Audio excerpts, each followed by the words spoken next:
That is our sisters now adopting the philosophy of his recessive mate and acting like her, taking on power, becoming Osiris, and then actually letting the body of Osiris. I didn't mean to interrupt you, but I want you to continue because this is where I wanted to get to.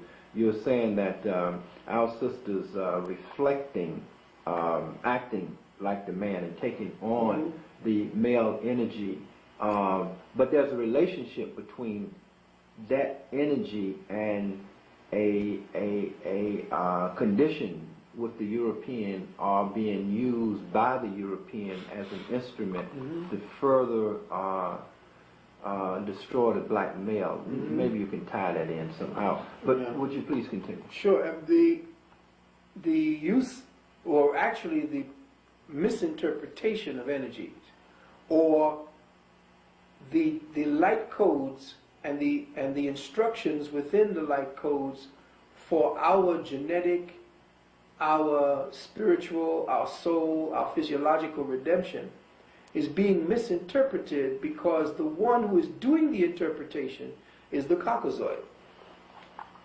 And even if he is doing the interpretation and helping himself with it, he is now giving out a spectrum of information to our sisters who, by conditioning, has been trained to see that paradigm as what they need to adopt in order to survive or to feel the sense of themselves. Of course, it's a pathology. It's just like any thirsty man goes and drinks polluted water when there's nothing else left. That's what's been happening. We have been taking in and feeding from and trying to find ourselves through the perceptual matrix of a pathological being. Until we step back from that behavior and disconnect ourselves from the habit of his culture, because it's a drug. We are duped and asleep. It's like Osiris. We, as the black man, the only person that's dead here is the black man. That's why everybody wants to be us. The fragmented body of Osiris is the fact that the black man is still dead in the eyes of everybody. You look at everything right now. Everybody's doing his music except him.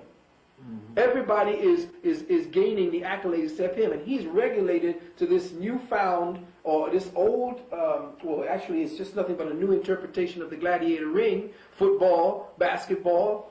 Correct. He is nothing more than a gladiator. And who he was as the builder of empires, as the father of the planet. His mother now, and his wife, belongs to the disease now. It is her. If she now can pull her attention and her addiction, as well as a dependence upon this, away from him, we can then resurrect the body of Osiris. But Set has her now. When you say pull it away from him, you mean from the white man? Yeah, from the recessive. Okay. Because remember, any information we get from him is recessive. It's you know, he says, well, look what we just discovered. We just discovered this new star in the galaxy. The only way you could have discovered it is if it was, depending on its distance, it had to be 10 or 50 light years from then. That means that thing, the light you got is 150,000 years old. Where is your time frame reference? We're not there. I don't see time according to the context anymore. I've stepped out of this white man's illusion.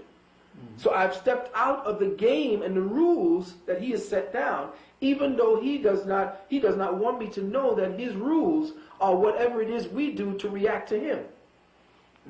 You see what I'm saying? So whatever we do as people of color to react to what he does, he's already factored that in. Because it's just all about paying attention to him. It's all about paying attention to him. And using fear, again, to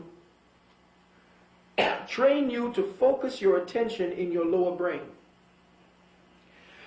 Excuse me.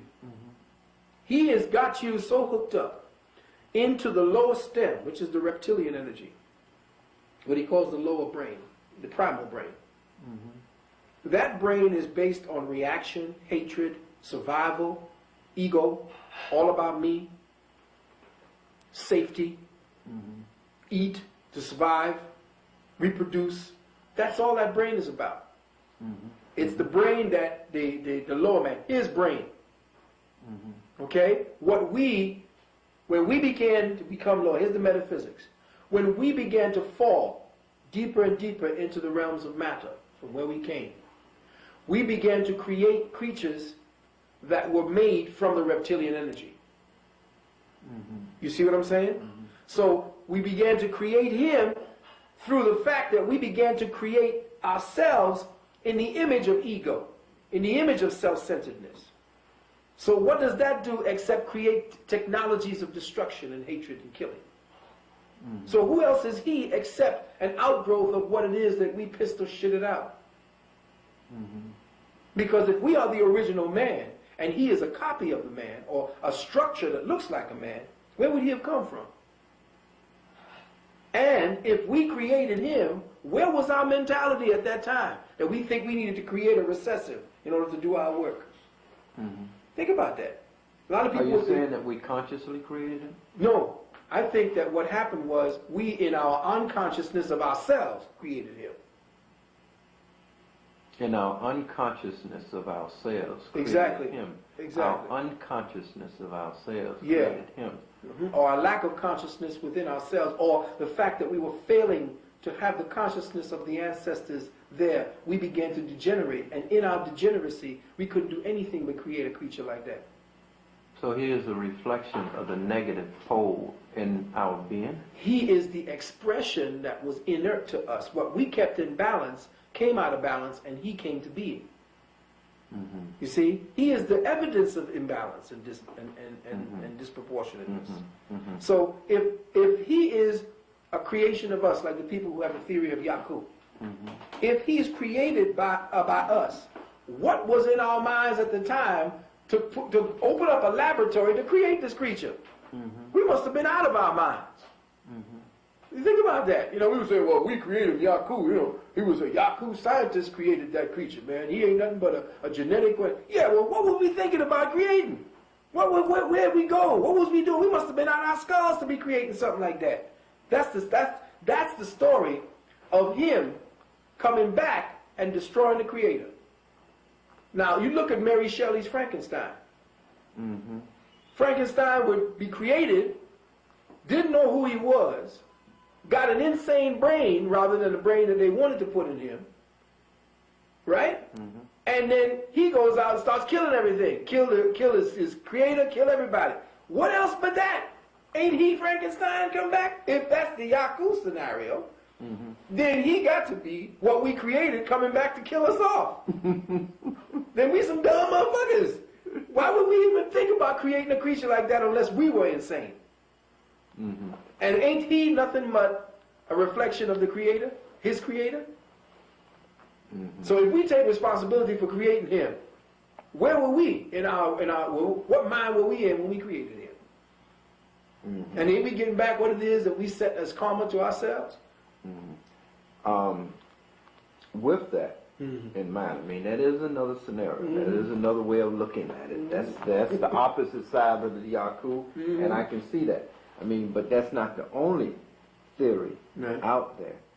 But it is a theory, and there are other theories that do support that he is different from us. Oh, he knows it. Everybody says, all black folk in their rightful mind say that he's different, in their rightful mind. White people in their rightful mind know he's different. He got books, science, he got scientific journals that say he's different. Really? Oh, yeah. Well, now, I know they study melanin, and they come out, but talk about that. I think that's... Yeah, some work was done in the 1920s, and in another tape I'll get all the actual facts for you as far as the books and the names of the books and the people who wrote it. And there were books that were done by white scientists, German scientists who went into Ethiopia and went to study in the Congo and different parts of Africa. And the information they compiled outside the racist material, the information that the scientists were putting down based on scientific theory, how you go about the process, the scientific process, all showed that the physiology of the African man, or what was called the African man at that time, the black man, was completely different from that of the white.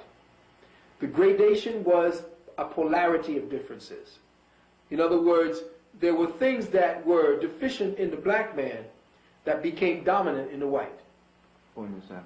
Well, the fact that he had the inability to process color out of his food. See, that's another thing. His digestive juices are not the same as ours.